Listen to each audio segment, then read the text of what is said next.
अस्सलाम वालेकुम students, welcome to all about engineering. और आज की इस वीडियो में हम इन्वर्स डिस्क्रीट फोरियर ट्रांसफॉर्म, जिसे हम IDFT भी कहते हैं, वो कवर करेंगे। पिछली दो वीडियोस में हमने पहले DFT कवर करा था, डिस्क्रीट फोरियर ट्रांसफॉर्म, और पिछली वीडियो में हमने कवर करा था डिस्क्रीट फोरियर ट्रांसफॉर्म DFT की प्रॉपर्टीज़।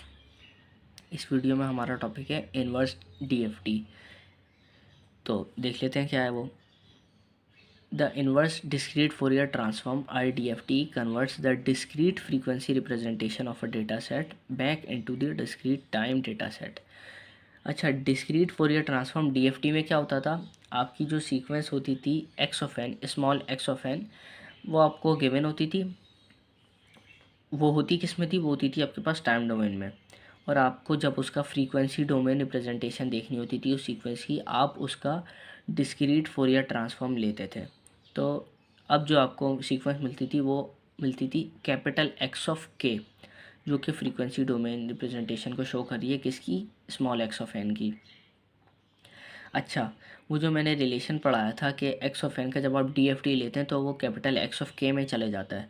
तो वहाँ पे मैंने ये भी बताया था कि अगर आपको x ऑफ K गिवन है और आपको वापस टाइम डोमेन में आना है x ऑफ n में, तो आप क्या करते हैं? आप इन्वर्स DFT लेते हैं, इन्वर्स डिस्क्रीट फोरियर ट्रांसफॉर्म।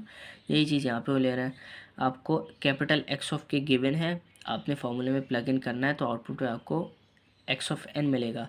आपने फ्रीक्वेंसी डोमेन गिवन था, आपको फ्रीक्वेंसी डोमेन रिप्रेजेंटेशन सिग्नल की, आपने उसको फॉर्मूले में प्लग इन करके टाइम डोमेन सिग्नल या फिर टाइम डोमेन डेटा सेट निकाल लिया। फॉर्मूला क्या है इसका? x of n is equal to 1/n summation k is equal to 0 to n-1 capital X of k multiplied by this factor. और ये फैक्टर क्या है? e⁻j2πk n upon capital N, where small n की range क्या है?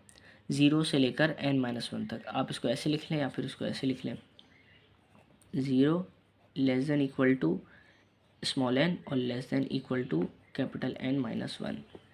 ऐसे लिख लें तब भी वही बात है कि 0 से लेकर n-1 तक n चल रहा है, या फिर आप ऐसे लिख दें 0 1 2 टिल n-1, ऐसे भी सही है।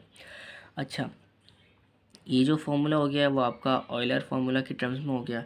अगर आपने इसको ट्विडल फैक्टर की फॉर्म में लिखना है तो उसको लिख सकते हैं। एग्जैक्टली यही फार्मूला है, बस ये वाली चीज़ चेंज होगी। x of n is equal to 1/n, ऐसे ही आया। Summation k is equal to 0 to n-1, exactly ऐसे ही आया। x ऑफ k भी ऐसे ही आया। और ये जो था e⁻j2πk n upon capital N, वो चेंज हो चुका है WN raise to the power of -kn, और उसकी रेंज जो है n की वो वही है, 0 से लेकर कैपिटल N-1 तक। और where WN is equal to e⁻j2π/n, इस फैक्टर को कहते हैं आप ट्विडल फैक्टर। नेक्स्ट वीडियो में मैं ट्विडल फैक्टर पूरा डिटेल में पढ़ाऊंगा कि ट्विडल फैक्टर होता क्या है। आपने क्या करा, इस फॉर्मूले का जो e⁻j2π/n, ये जो वाली चीज़ थी ना, आपने इस, अच्छा, e⁻j2π/n WN होता है, और यहाँ पे माइनस नहीं है ई की पावर में। e⁻j2π/n को जब आप उससे टोटल फैक्टर से रिप्लेस करेंगे तो यहाँ पे माइनस मौजूद नहीं था। हालांकि टोटल फैक्टर के लिए माइनस मौजूद होना चाहिए। अगर यहाँ पे माइनस मौजूद होगा तो टोटल फैक्टर के ऊपर पॉजिटिव साइन आ रही होती है। अगर यहाँ पे पॉजिटिव साइन मौजूद है तो टोटल फैक्टर के ऊपर नेगेटिव साइन आएगी। नेगेटिव आ गई। e⁻j2π/n को आपने WN से रिप्लेस करा, और इसकी यहाँ पे प्लस साइन थी तो आपने टोटल फैक्टर में माइनस साइन लगा दी, और ऊपर क्या था मौजूद? kn मौजूद था ना, तो आपने W ऑफ n की पावर में क्या लिख दिया? kn माइनस से मल्टीप्लाई हुआ तो हो गया -kn। एग्जैक्टली यही चीज़ लिखी हुई है, बस यहाँ पे बस WN की जगह आप e⁻j2π/n रखेंगे अगर ये आप यहाँ पे, तो वो ये दिखा देगा। सही है। IDFT का हमने ओवरव्यू यहाँ पे देख लिया है। IDFT के न्यूमेरिकल्स वगैरह पूरे क्वेश्चंस वगैरह हम आगे की वीडियोस में सॉल्व करेंगे।